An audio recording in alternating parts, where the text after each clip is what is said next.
অবিরাম বৃষ্টি যেন থামছেই না, এতে করে বৃদ্ধি পাচ্ছে পানি প্রবাহ, সৃষ্টি হচ্ছে জলাবদ্ধতা, সাধারণ জনগণের বাড়ছে ভোগান্তি। বিভিন্ন জায়গায় মানুষদের বসতবাড়ি নিয়ে বাড়ছে ঝুঁকি, তলিয়ে যাচ্ছে ধানের নতুন বীজতলা। এমনই এক পরিস্থিতি তৈরি হয়েছে হালুয়াঘাট উপজেলার পাহাড়ি উজান থেকে সৃষ্টি হওয়া নদী দর্শার তীরবর্তী বিভিন্ন গ্রামসমূহের। এর মধ্যে রয়েছে জুগলি ইউনিয়নের জিগাতলা গ্রামের কিছু অংশ, রয়েছে রামধনীকুড়া, এছাড়াও ৩ নং কৈচাপুর সহ হালুয়াঘাট সদর ইউনিয়নের রয়েছে অনেক গ্রাম।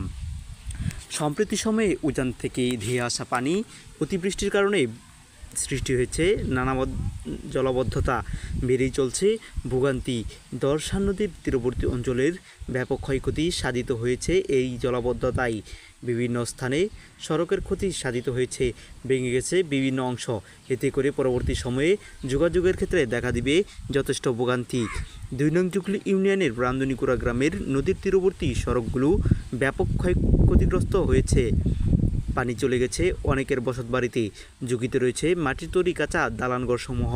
কবে থামবে বৃষ্টি, কবে হবে নিস্তার, অপেক্ষার প্রহর গুনছে নদীর তীরবর্তী বসবাসকারী লোকজন। আর বৃষ্টি না হোক এই প্রত্যাশাই সকলের। সম্প্রতি সময়ে সরজমিনে পরিদর্শন করতে গিয়েছিলাম আমরা ২ নং জুগলি ইউনিয়নের রামধনীকুড়া গ্রামে। ক্যামেরাবন্দি করলাম কিছু দৃশ্য। দেখুন বর্তমান পানির অবস্থা। এভাবে বৃষ্টি অব্যাহত থাকলে ভোগান্তির চরম পর্যায়ে চলে যাবে। বৃষ্টি যত বাড়বে পানির উচ্চতা তত বাড়বে।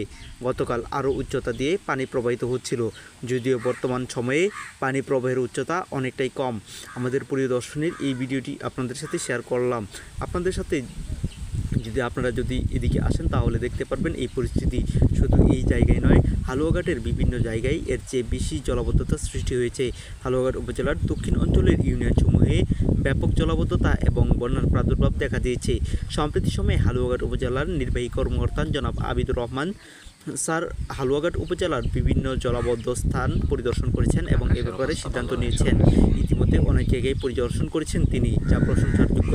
ভিডিওটি এই পর্যন্তই। ভালো লাগলে লাইক, কমেন্ট এবং শেয়ার করবেন। ধন্যবাদ সকলকে। আপনাদের সাথে ছিলাম আমি শরীফুল হাসান রানা, প্রিয় হালুয়াঘাট।